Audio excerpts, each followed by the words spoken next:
il y a 3 chakras qui sont essentiels. Et on dit que ce sont les 3 nœuds que l'individu a à dénouer dans son chemin personnel, dans son chemin spirituel. Et on va commencer aujourd'hui par le nœud de la base. Les nœuds, on appelle ça les grands I. Et le nœud de la base, c'est le nœud de l'animalité.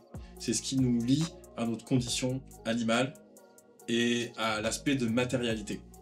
En fait, la structure énergétique et la connaissance des chakras, des vayus, des nadis, des gunas, c'est pas juste pour avoir une connaissance théorique. C'est qu'après, il y a une articulation de la pratique pour pouvoir s'en servir et donner une cohérence et du sens à ce qu'on fait.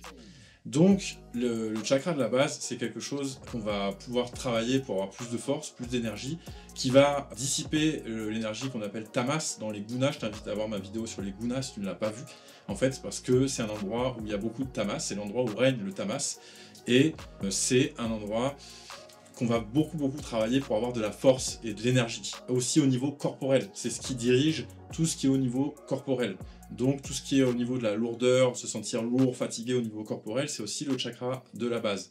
On va travailler dessus par des postures qui sont associées. Chaque posture en fait est prédisposée à un centre d'énergie, mais aussi avec des respirations et surtout avec des visualisations.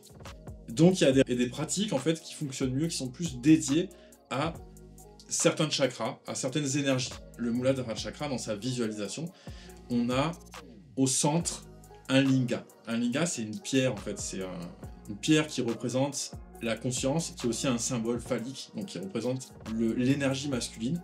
Et ce linga, il est posé sur ce qu'on appelle la yoni, c'est-à-dire que c'est pareil, une représentation symbolique de l'énergie féminine. Donc le linga représente Shiva, la conscience, et Yoni représente l'énergie, Shakti. Donc on a ce linga au centre, on a la terre qu'on peut visualiser. Sous la terre, on a le magma, le feu, c'est là d'où vient notre plus profonde énergie vitale.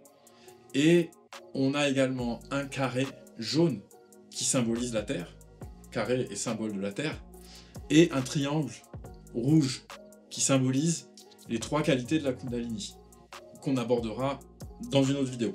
Dans la visualisation, il y a encore d'autres choses qu'on peut ajouter, mais là déjà c'est une bonne base. Et il y a toujours en fait un lotus, enfin, comme une fleur avec des pétales. Chaque chakra est considéré comme ça, symbolisant la floraison de nos qualités spirituelles dans chaque centre d'énergie, sachant que justement ces 3 nœuds, ces 3 centres d'énergie, et tous les autres aussi, mais les trois plus importants, sont des choses qui peuvent fleurir, embellir notre vie intérieure et extérieure, ou sont des choses, si elles ne sont pas conscientes et travaillées, qui nous attachent, qui nous lient à des comportements qui ne nous rendent pas heureux et qui souvent ne nous rendent pas intéressants. Donc dans le Muladhara Chakra, on a ces éléments-là. Ça veut dire qu'on va les utiliser pendant les visualisations. Donc pendant que je vais faire une posture dédiée, par exemple, dans les postures dédiées, on peut avoir Paschimottanasana, la pince, la posture de la pince, la posture de l'étirement vers l'est. Donc on peut faire cette posture-là avec une respiration. Et par exemple, dans les respirations, on pourrait faire Visama Vritti Pranayama ou Samavriti Pranayama. Et on verrait l'espace de la base, donc le chakra de la base, Muladhara Chakra, avec tous ces éléments-là ou certains éléments. C'est-à-dire qu'au lieu de faire la visualisation dans la colonne vertébrale, on verrait les visualisations donc avec le carré, la terre, le linga, le triangle et le lotus, qui est enfin tous ces éléments-là qui sont dans le lotus. Et après, il y a des visualisations qui peuvent être beaucoup plus complexes, mais on peut voir ça comme ça, et on peut compter, quand on a besoin de compter, avec les pétales, par exemple, si on veut faire un pranayama où on a un compte. Donc ça, c'est comme ça qu'on travaille avec la visualisation, c'est comme ça qu'on travaille sur un chakra. Et d'où l'intérêt de connaître l'énergétique, c'est que, ok, si je veux travailler sur tel aspect ou tel aspect ou tel aspect de ma vie, intérieur, extérieur, eh bien, je peux prendre telle pratique, telle pratique, telle pratique. Et voilà la méthode. Le chakra de la base, je pourrais te faire une vidéo de 25 minutes dessus, sans problème, et j'en reparlerai sûrement. Donc je t'invite à aller voir les autres vidéos sur les autres techniques. Je te remercie de m'avoir écouté, abonne-toi, like, mets des commentaires, et je te dis à bientôt dans une autre vidéo. Ciao!